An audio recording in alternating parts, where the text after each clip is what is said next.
A rare moment of sanity today from North Korea as Kim Jong-un backed off his threat to launch nuclear missiles at Guam.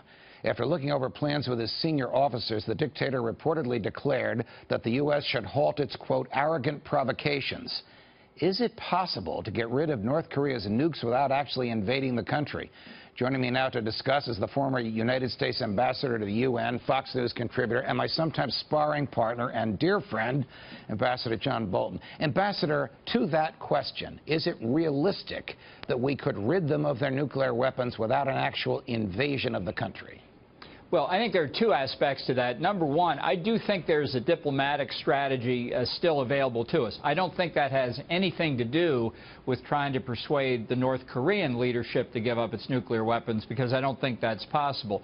Instead, I think looking at China and making a careful argument to them that it's in China's national interest to reunite the two Koreas, I think there's a path there. It's hard, it's complicated. I wish we had started 15 years ago, but I think there's a realistic chance of doing it. That would be my preferred outcome. Isn't he utterly, I'm talking about the dictator of North Korea, cash-starved? And won't he do almost anything for cash, like maybe sell nuclear weapons to some radical terrorist organization, or maybe even sell them to the Chinese and get rid of them?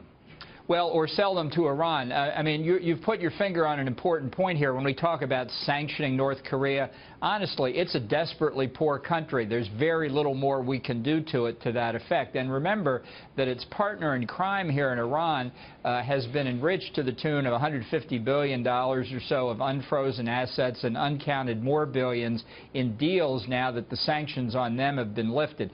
I think there's a lot of collusion between Iran and North Korea. I think it's in both their interests to keep each other happy, and I think no matter what China or Russia do on the sanctions, Iran's there to help the North Koreans out. Does the Trump administration, as articulated in yesterday's Wall Street Journal in an interesting piece by Secretary of Defense Mattis and Secretary of State Tillerson, have a better handle on this than the Obama administration, or is it same old when it comes to Kim Jong-un?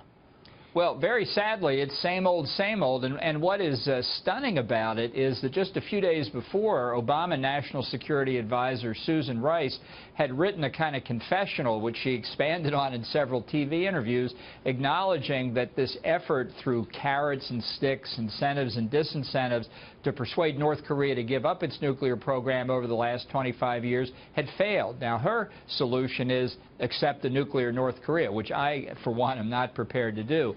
Mattis and Tillerson say they want North Korea denuclearized, but they're proposing to pursue essentially the same approach that's failed over the past 25 years, and it will fail in year 26, too. Okay, I want to segue into Iran with you, Ambassador Bolton, but the question is similar.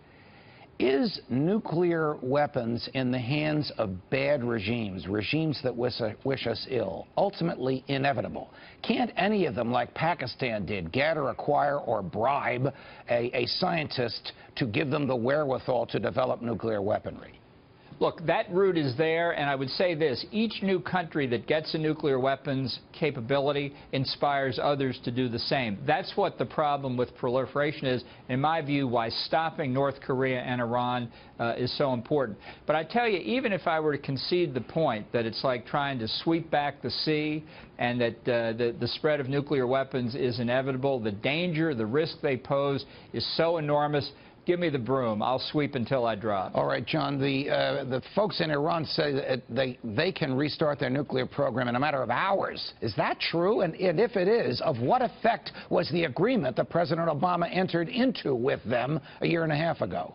Well said. Look, to get this deal, the Iranians made temporary, easily reversible concessions on their nuclear program. They got enormous front-end loaded tangible benefits.